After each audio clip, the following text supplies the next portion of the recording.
আজি বহু দিনৰ পৰা ধৰি আপোনাৰ জয়াপাৰ দাঁতিকাষৰীয়া যিসমূহ অঞ্চল আছে, যিসমূহ গাঁও আছে, প্ৰতিখন গাঁৱতে কিন্তু চোৰৰ সন্ত্ৰাসৰ পৰা কিন্তু ৰাইজ অতিষ্ঠ হৈ পৰিছে। আজিৰ দিনৰ 3:30 মান বজাত জয়াপাৰ নৱৰূপ যুৱ সন্থাৰ সন্মুখত যি ছ'লাৰৰ লাইট থাকে, তাৰ বেটেৰী এটা খুলি থকা অৱস্থাত আজি যিসকল ল'ৰাই আমাৰ ফিল্ডত খেলি আছিলে তেওঁলোকে আজি প্ৰত্যক্ষ কৰিলে, লগতে তেওঁ চোৰ দুজন ধৰিবলৈ সক্ষম হ'ল। আজি বহুদিনৰ পৰা চোৰৰ উৎপাতত আজি ছাগলী হওক, গৰু হওক, স্কুটাৰ হওক, বাইক হওক বা আজি বেটেৰী হওক, বিভিন্ন ধৰণৰ চোৰে আজি উপদ্ৰৱ কৰাৰ ফলত গাঁৱৰ ৰাইজ আজি অতিষ্ঠ হৈছে, অঞ্চলবাসীৰ ৰাইজ আজি অতিষ্ঠ হৈছে। বিভিন্ন সময়ত আমি চোৰসমূহ পুলিচৰ আগত গতাব লগা হৈছে। তাৰ পাছত কিন্তু দুদিনমানৰ পাছতেই চোৰসমূহ কিন্তু আকৌ ওলাই পুনৰ চোৰৰ কাৰ্যত লিপ্ত হৈছে। এই কাৰ্যৰ পৰা আমি এটাই বুজি পাইছোঁ যে চোৰৰ পৰা সাৱধান হ'বলৈ হ'লে ৰাইজ সতৰ্ক হৈ থাকিব লাগিব। ৰাইজ সতৰ্ক হোৱাৰ উপৰিও আইনৰ যি আওতাত যাতে অতি সোনকালে চোৰসমূহ যাতে ওলাই আহিব নোৱাৰে তাৰ ব্যৱস্থা অতি সোনকালে কৰিব লাগে। নহ'লে কিন্তু ৰাইজে কেতিয়াবা এনেকুৱা পৰিস্থিতি হ'বগৈ পাৰে, ৰাইজে কিন্তু আইন হাতত তুলি ল'বলগীয়া বাধ্য হ'ব পাৰে। এনেকুৱা পৰিস্থিতি যাতে উদ্ভৱ নহয় তাৰ কাৰণে ৰাইজ সতৰ্ক হৈ থাকিবলৈ আপোনালোকৰ মাধ্যমে আমি আহ্বান জনাইছোঁ।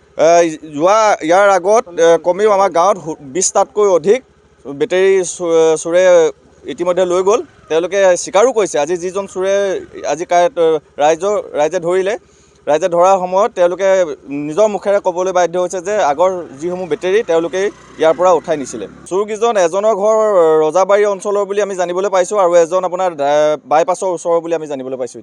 নামকেইটা এজনৰ নাম ৰিকু দাস আৰু এজন আহমেদ বুলি এজন আছিলে। আজি বহু দিনৰ পৰা ধৰি আপোনাৰ জয়াপাৰ দাঁতিকাষৰীয়া যিসমূহ অঞ্চল আছে, যিসমূহ গাঁও আছে, প্ৰতিখন গাঁৱতে কিন্তু চোৰৰ সন্ত্ৰাসৰ পৰা কিন্তু ৰাইজ অতিষ্ঠ হৈ পৰিছে। আজিৰ দিনৰ 3:30 মান বজাত জয়াপাৰ নৱৰূপ যুৱ সন্থাৰ সন্মুখত যি ছ'লাৰৰ লাইট থাকে, তাৰ বেটেৰী এটা খুলি থকা অৱস্থাত আজি যিসকল ল'ৰাই আমাৰ ফিল্ডত খেলি আছিলে তেওঁলোকে আজি প্ৰত্যক্ষ কৰিলে, লগতে তেওঁ চোৰ দুজন ধৰিবলৈ সক্ষম হ'ল।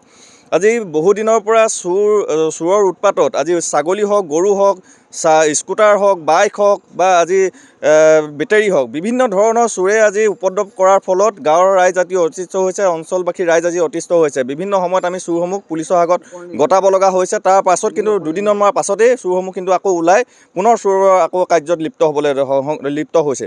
এই কাৰ্যৰ পৰা আমি এটাই বুজি পাইছোঁ যে চোৰৰ পৰা সাৱধান হ'বলৈ হ'লে ৰাইজ সতৰ্ক হৈ থাকিব লাগিব। ৰাইজ সতৰ্ক হোৱাৰ উপৰিও আইনৰ যি আওতাত যাতে অতি সোনকালে চোৰসমূহ যাতে ওলাই আহিব নোৱাৰে তাৰ ব্যৱস্থা অতি সোনকালে কৰিব লাগে।